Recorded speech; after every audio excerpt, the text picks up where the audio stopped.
usually we will be listening the word called federation, right? Federation is nothing but some kind of association, we can say, some kind of board or some committee, some what you call group, we can say as a federation for some unique purpose, for collaboration, for collaborative work or collaborative resource utilization. We can have a federation or a regulatory body. Such kind of thing we will be having for cloud computing as well. In this sense, briefly we can say um, there can be several cloud providers. Like if I have my own infrastructure to give for others, then I will be having my own cloud, and another one may be having their own cloud. Like that, several cloud providers exist. Now, even though I have vast amount of memory, definitely one thing is evident that whatever the memory I will be having, that is limited. Try to understand my point. Although there exist multiple cloud providers, each will be having their own resources in terms of computing power, in terms of storage power. We will be having every cloud provider will be having certain capacity. Now just you consider for in general storage capacity you consider. Although we are having some 100 TB of capacity for providing as the resource, that is limited in the sense that is not like infinite memory. There can be a cases, there can be an instance where we need to have more than the capacity which is already available with us. So for example, there are several cloud providers like C1, C2, C3, three providers we are having. C1 is having certain amount of memory, let us say 20 TB. C2 is having 40 TB, 40 terabyte. Okay, next C3 is having a 50 terabyte. In general, what we can say is 50 terabyte means that is more than enough. So we are having enough space. But although we are having more space, that is also limited in the sense bounded to some particular extent, like 50 TB. There can be some instances where we need to avail more than 50 TB, and that kind of possibilities may be required. So by considering this one, there is a federated cloud computing architecture proposed, where whatever the cloud providers we are having, C1, C2, C3, all these will be having some sort of association, some collaborative agreement in order to use their resources. Got my point? This is the basic intuition or the motivation behind this concept. One thing is, every cloud provider will be having their own resources to provide for service requesters. But that those all resources are of limited, although those are of what you call larger extent we are having. But there can be, or there may be what you call instances where we need to have more than the available. Then we should this kind of federated cloud computing architecture is proposed. These cloud providers resources can be grouped or can be utilized whenever we require. Such kind of facility we will be having in this. Got the intuition what is a federated cloud computing? Yes.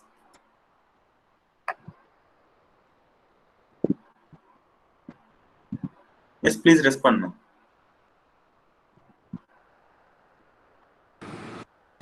Yes, sir. Yeah. So that only we will be seeing here. While cloud computing holds a lot of promise for enterprise computing, of course, a lot of features it will be providing, there are a number of inherent deficiencies. If some limitations exist in cloud computing, those are like inherently limited scalability of single provider clouds. Suppose only one cloud provider we are having, then if you want more than the capacity that it could able to provide, then very limited scalability we are having. That is one of the deficiencies. Second one is lack of interoperability among cloud providers. Like C1, C2, C3 we are having. Like one cloud provider, I am referring as C1, another one C2, another one C3. Although we are having uh, storage resources at C1, C2, C3, how we can combinedly use these resources available at three different cloud providers? That is that interoperability we don't have until until introducing this particular concept called federated cloud computing. So that is second deficiency, lack of interoperability among cloud providers. Next, the third one is no built-in business service management support. Like one cloud provider like C1 wants to utilize resources from C2, or user has requested C1, okay, which is beyond its capacity. Then C2 has to communicate with the C1 has to communicate with C2 in order to provide the requested thing.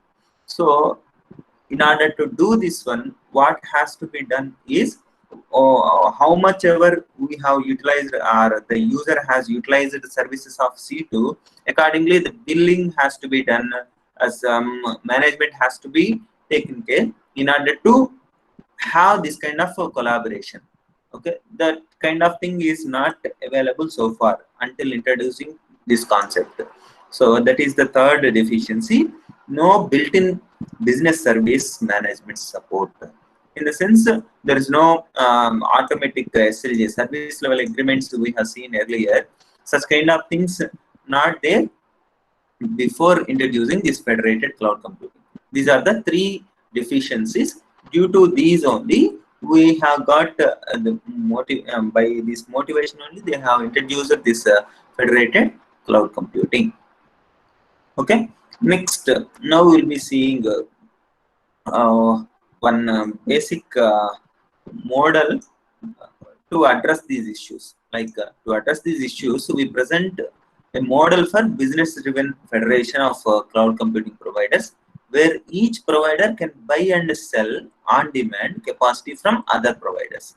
Like there can be multiple cloud providers we'll be having, as we have considered C1, C2, C3.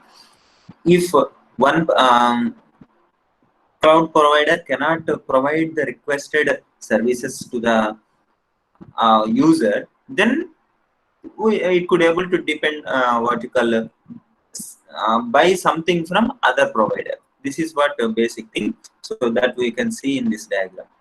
Here, if you see, this is a cloud, one cloud provider. This is another cloud. This is another cloud. Okay, and they have distinguished these cloud types as this is a private cloud. This is also a private cloud. This is a public cloud. Now, two private clouds we are having, one public cloud we are having. And here, if you observe, there is a distinction between every cloud provider. Like there is a thick wall between each provider, each what you call cloud provider. In between these two private clouds, we are having a thick wall, and between this private cloud and public cloud, we are having this private cloud and this public cloud, we are having a thick wall. That is, there won't be any overlap, or there won't be a easy interface to communicate or to interact or to utilize the resources offered by other cloud. There, what you call a clear distinction we will be having. Then how we can able to offer. That is what the model is all about. See here, the first one you can observe in this. There is a wall, like different cloud providers collaborate by sharing their resources, of course, while keeping thick walls in between them. That is, each is independent entity. That is, how many resources we are having, how many we can sell, how many we have to buy, how many we can buy. These all things will be what you call left to each cloud provider. There is no dependency to decide these kind of things. So that is what the functionality of this valve. Next, second one is, here you see, this is the interface. Like although we are pretending that we are executing the what you call application here, but actually it is being executed in another location. So we user is not known where that application is being executed in this private cloud, or in this private cloud, or in public cloud, where that particular application is being running. That is not known to the user. That is the second one. Here you see, applications running in this cloud of clouds should be unaware of location. That is, virtual local networks are needed for the inter-application components to communicate. See this. Here it is seems to be executing in this particular cloud, but actual execution is being taken place in second private cloud. So this is what this another one. Next, number C is, it is up to the user that whether we wanted to keep the data in public cloud or private cloud. Like cloud providers differentiate from each in terms of cost and trust level. For example, while a public cloud may be cheap, of course, security is a little bit less in public cloud. Whereas in private cloud, it is costly and security is also more. So depending upon the services which we require, if we wanted to provide sensitive services, then we have to use private cloud. Whereas if it is not having any confidential information, then we can utilize public cloud. This kind of thing we can utilize. In the sense, like weather forecast, you consider weather forecast data, like tomorrow what is the weather, day after tomorrow what is the weather. Like this, you have to predict and put the data available to all the users. Or that processing you can do in public cloud. There won't be any what you call secrecy needed. So such kind of thing you can prefer in public cloud. Whereas banking transactions, such kind of things, you have to prefer private cloud. This is the distinction. So there is a model for federated cloud computing. This there can be multiple cloud providers. Each will be separated by thick walls, and user is not known that where that application is being running. That is, in which location application is being running, that is not known. And one more thing, there will be a clear distinction that whether to you use private cloud or public cloud depending upon the sensitivity of the data.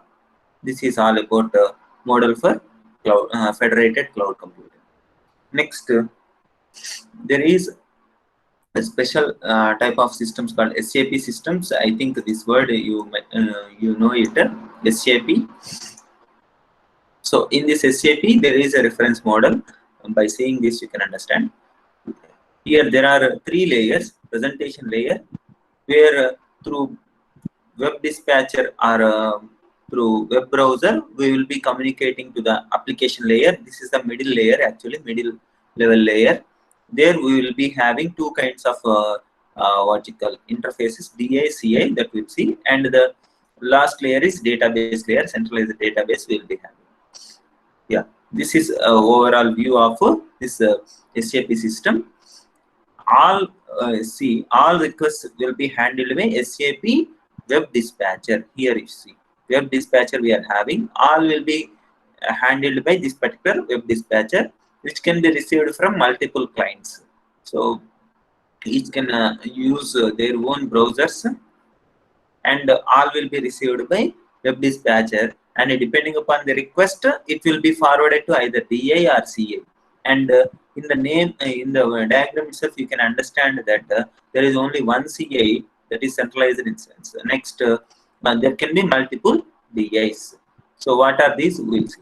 In the middle tier, there are two types of components. What are those two components? One is DA, another one is CA. What is DI is dialog instances, stateful dialog instances, and CA is central instance.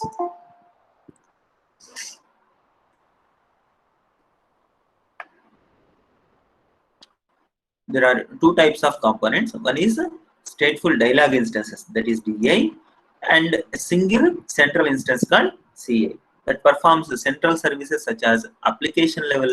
See here, this central instance will perform application level locking, messaging, registration of DIs. All these things will be done by this central instance.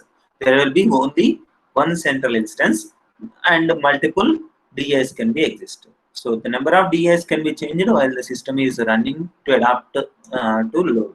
Depending upon the load, number of DIs can be created. So several instances can be created by this CI. This is all about the middle type, and the single database management system serves the SAP system. This is all about SAP architecture. Here we are having basically 3 layers: presentation layer, through which we will be submitting all the requests, and middle tier we are having the DIs and CAs, central instance, and dialog instances. There can be multiple dialog instances depending upon the load, and only single central instance we will be having, which will be able to manage all the DIs. Depending upon the load, it will create multiple DIs as well. Next, there will be single database management system, which will be serving for all these DIs. This is all about SAP systems. And depending upon the number, these components like DIs, CIs, these things we can arrange in 2 different ways that we can see in next diagram. See here, the components can be arranged in a variety of configurations. From a minimal configuration where all components run on a single machine. Like what are the components that we are having is DI, CI, DBMS. These are the components. Okay, DI, CI, DBMS. These are the components. The one possibility of configuration is all these we can have in single system.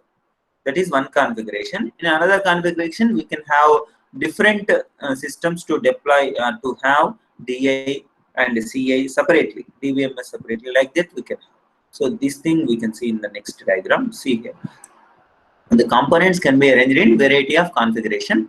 Minimal configuration where all components run on a single machine. Larger ones where there are several DIs, each running on a separate machine, and a separate machine with the CI and the DBMS. Okay, this you can see here. This is the first one. Here we are having a single system where all DI, CI, DBMS all together running on single system. Understand? So this is one configuration. Another configuration is each DI will be running on a different system, and CI and DBMS can be run on single system. This is another configuration. See here, all components run on the single virtual execution environment. Whereas larger components, CI and DI, run on each on dedicated virtual execution environment. These two are 2 types of configurations we can have, or deployments we can have. Yeah. Sample SAP system deployments.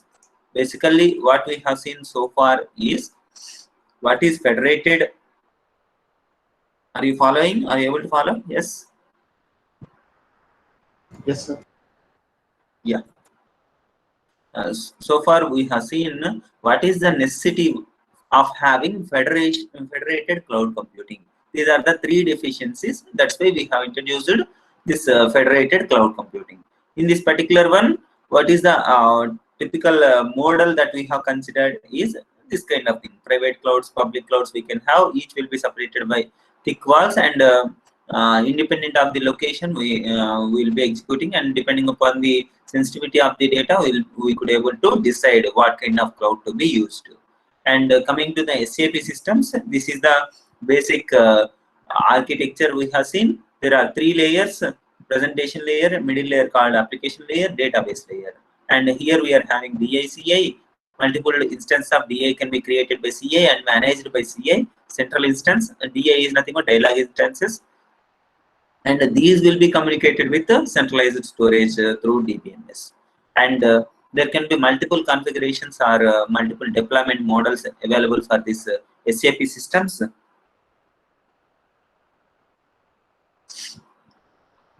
SAP systems, and these these can be classified into two different ways, where all DI, CI, and DBMS all will exist in the same system, that we call it as minimal configuration. Okay, that is minimal configuration. Whereas if we have DIs separately and CI DI as in single system, that is maximal configuration. Here you can observe, yeah, minimal configuration where all components run on a single machine. Larger one is where there are several DIs, each running on separate machine, and a separate machine with the CI and DBMS will be having. So this is all about SAP systems and configurations. Yeah. Next, we'll be having what are the primary requirements for the cloud computing infrastructure, where this federated cloud computing we have. What are the primary requirements? As we have seen earlier, there are three deficiencies, right? Those three deficiencies we have to overcome. That's what the primary requirements of federated cloud computing architecture. One is automated and fast development.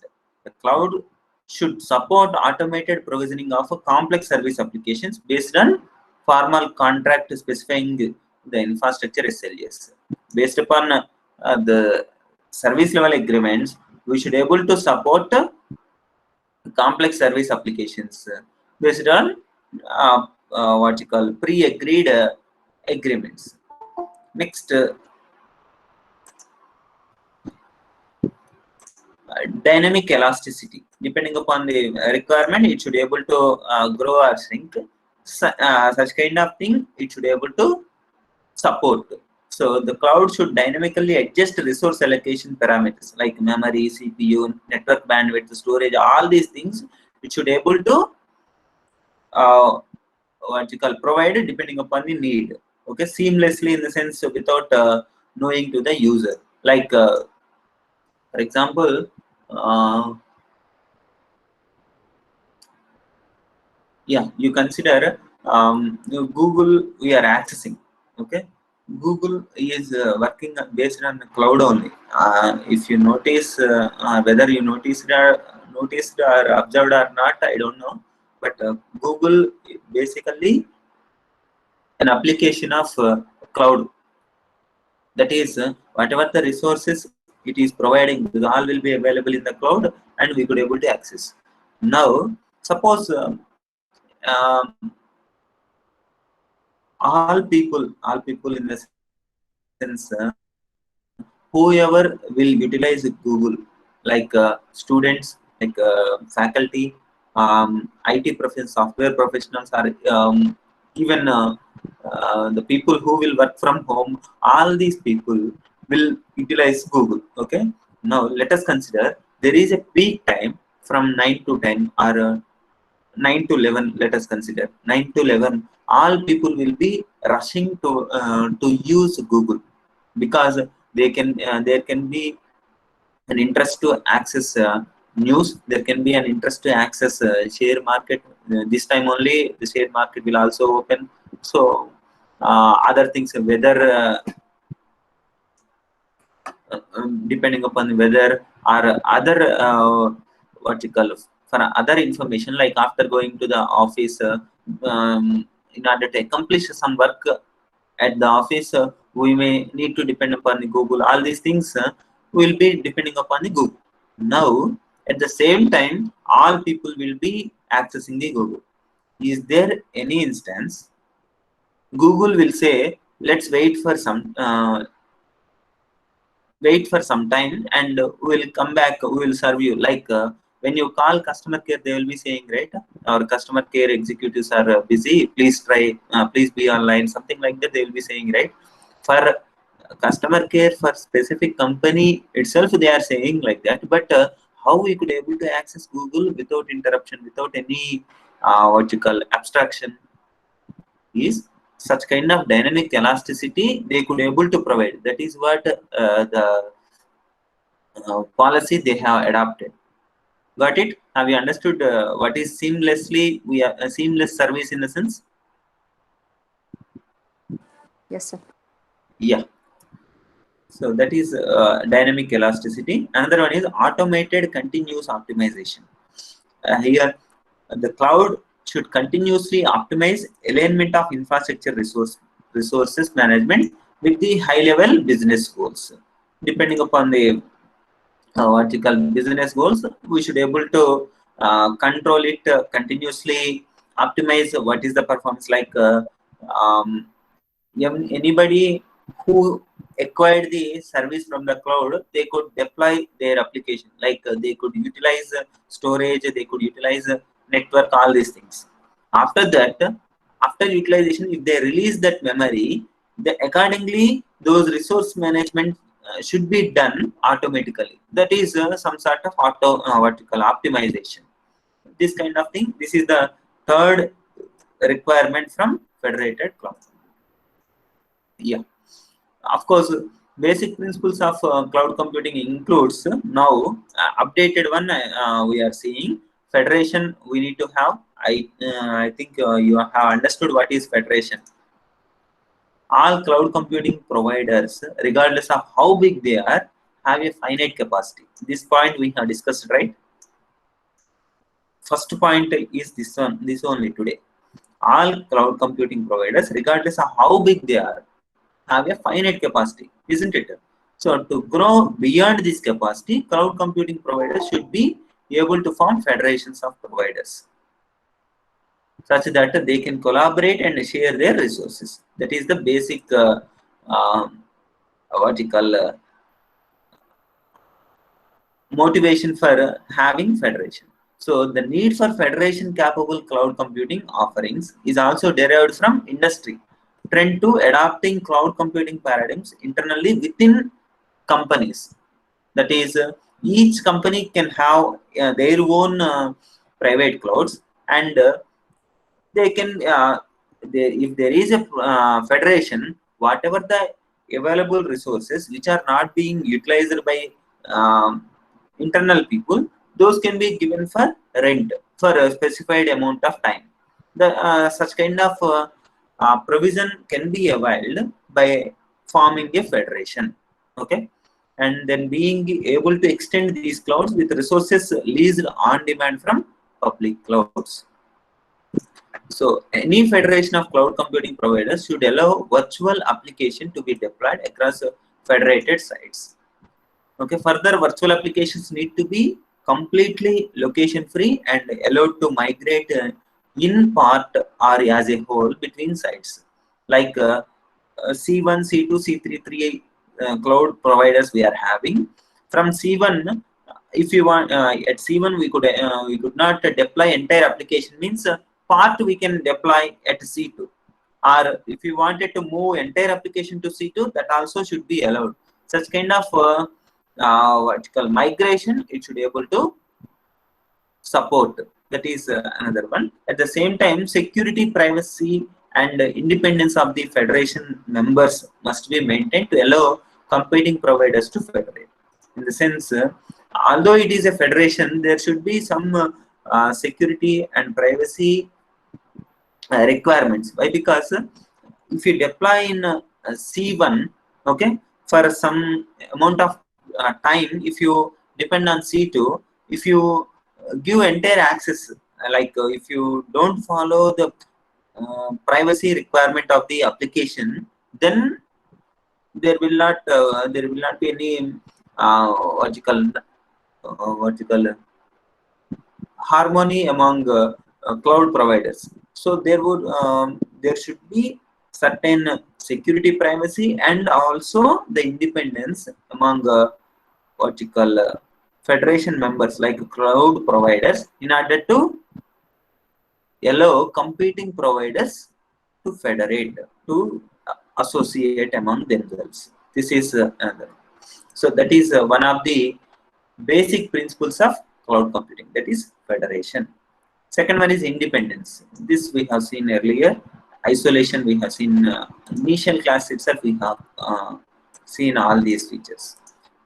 With respect to federated cloud computing, also or updated cloud computing principles, these also included.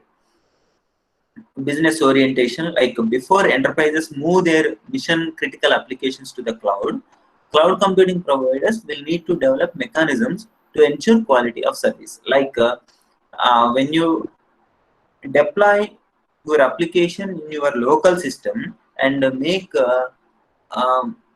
it available for all 24/7, that is one sort of website maintenance. But if you go into cloud, whether you could able to get such kind of 24/7 accessing facility all the time or not, that has to with the same quality or not, what is the cost incurred, all these things you should able to assess. Okay, that is what before enterprises move their mission critical applications to the cloud, cloud computing providers will need to develop some mechanisms to ensure what is the quality and what are the service level agreements, that is what is the cost incurred, all these things it has to measure. Okay, such kind of mechanisms should exist. And more than ever before, cloud computing offers challenges with regard to the articulation of a meaningful language that will help encompass business requirements and that has a translatable and customizable service parameters for infrastructure providers. Basically, there will be two kinds of things. I think we'll be seeing next, and then you can understand. There will be two kinds of things. One of those is infrastructure providers. So, depending upon the infrastructure provider, there should be some model or some mechanism to assess whether shifting is advantageous for us or not. That is, shifting our applications to the cloud is advantageous or not, is profitable or not. These all things will be what you call measured or estimated before shifting. Next, trust. Probably the most critical issue to address before cloud computing can become the preferred computing paradigm. That is like security. That is trust. Next, now finally will be these are the 6 or 5 6 cloud computing principles, updated cloud computing principles we can say. One is federation, elasticity, business orientation, trust, some more we have seen. What are those? Elasticity, isolation and independence. These are the 6 basic cloud computing features. Next, coming to model for federated cloud computing. By considering all these things, now we can give a model for federated cloud computing. In this, two major types of actors we are having. One is a service provider, another one is a infrastructure provider. The name itself indicating that infrastructure provider means actually whatever the physical resources we have, those all will be taken care by these infrastructure providers. On top of it, some service providers will be having, which these will be like we have seen a service oriented architecture, right? Service oriented computing, service oriented architecture in initial classes. Like some service will be provided by this SP. All these will be listed. Okay, these service providers will be built on top of infrastructure providers. These infrastructure providers will communicate with actual hardware. This is what the hierarchy overall. So now we can say two types of actors. One is the service providers, which are nothing but entities that need computational resources to offer some service. And see here, these service providers do not own any resources. Whatever the resources these service providers are being provided, these are not owned by these service providers. These will be owned by an infrastructure providers, or we can say these are taken for lease by infrastructure providers, okay, which provide them with a seemingly infinite pool of computational network and storage resources. Such kind of environment will be established for service providers through these infrastructure providers. Okay, there are two actors: service providers, infrastructure providers. These will provide services, and these will not own any resources, but infrastructure providers will provide service to these service providers by utilizing whatever the leased resources it has taken. And coming to the service application, it is nothing but collection of services we will be having, okay, in order to accomplish a goal. This is meant by service application, and each component of such service application executes in a dedicated virtual execution environment. Each component will be executed in dedicated virtual execution environment, VEE. So these service providers deploy service applications in the cloud by providing to a IP infrastructure provider known as the primary site, where service manifest. I'll show you the diagram, then you can understand. See here, we are having two kinds of actors. One is a service provider, another one is infrastructure provider. This entire thing is infrastructure provider. In this particular diagram, this box we can consider infrastructure provider, where infrastructure provider contains three components, namely service manager, VEE manager, VEE host. So now this service provider will communicate with this infrastructure provider through this service manager. That is, service manager is the only one which will have direct interaction with the service provider through this manifest file.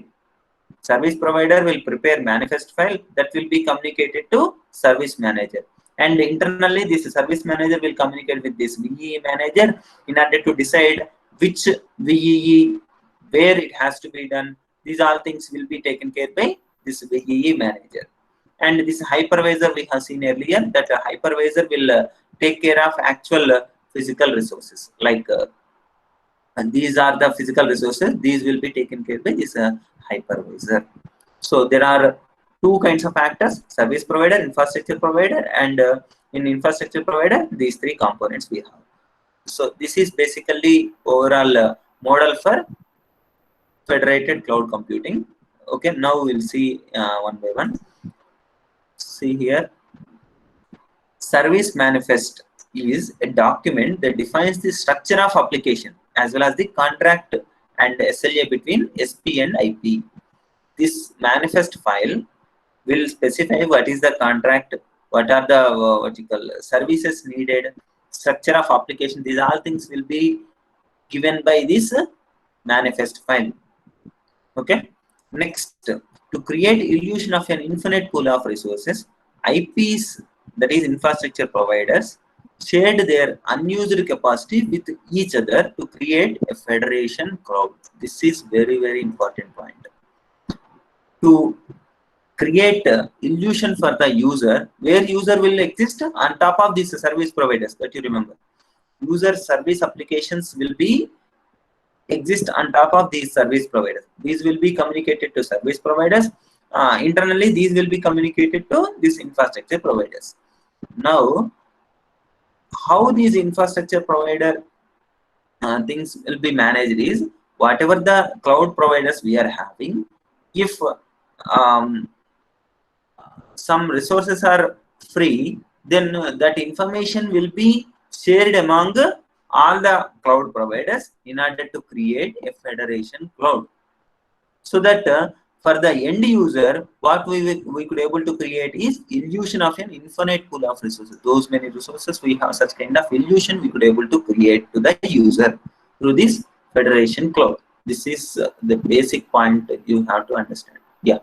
Next, a framework agreement is document that defines contract between two infrastructure providers, that is It states the terms and conditions under which one IP can use resources from another IP.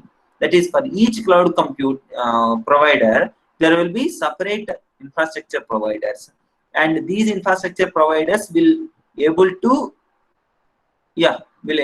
communicate with each other, so that user could able to feel that infinite pool of resources are available to use. Such kind of thing we have. So here you see, this is entirely one infrastructure provider, this is another infrastructure provider, this is another one. Like this, all will be communicated with each other, so that for the user will communicate with this only. So for the user, what we can give an illusion that we are having infinite pool of resources. That is what entirely the federated cloud intention. So framework agreement is there. Framework agreement is there to define contract between two IPs. That is, under what terms and conditions one IP can utilize resources of other IP. So within IP, what we will be having is three components, as we have seen. Three components. One is a service manager, another one is virtual execution environment manager, VEM. Third one is virtual execution environment host. These are the three components. So now, what is service manager? Through this service manager only, we will be communicating with the service provider, right? So this service manager is the only component within an infrastructure provider that interacts with the service providers. It receives what file? Service manifest file, and negotiates pricing and handles billing. These all things will be taken care by this service manager. And what are the common two most complex tasks are deploying and provisioning virtual execution environments based on the service manifest. And the second one is monitoring and enforcing SLA compliance by throttling a service application's capacity. By examining what is the requirement for an application, we have to monitor and enforce SLA. So these are the two tasks, two complex tasks which will be performed by service manager. Okay, basically it is the only component to interact with the service providers. And what are the responsibilities which are complex for this service manager are deploying and provisioning VEs based on this manifest file. Second one is monitoring and enforcing SLA. These are the two tasks. Next, coming to the second component in the infrastructure provider, that is each IP will consist of three components, right? Service manager we have seen. Next, now VE manager, then VE host. So VE manager, it is responsible for optimal placement of VEs into VE host. So which host into which host we have to deploy which virtual execution environment, that is responsibility of this VEM. Okay, subject to constraints determined by service manager. Okay, the VEM is free to place and move VEs anywhere, even on the remote sites. This entire thing is the functionality of the VEM. It is to decide on which host, virtual execution host, execution environment host, to deploy actual VEs. That is that environment where we have to deploy. That is the responsibility of VEM.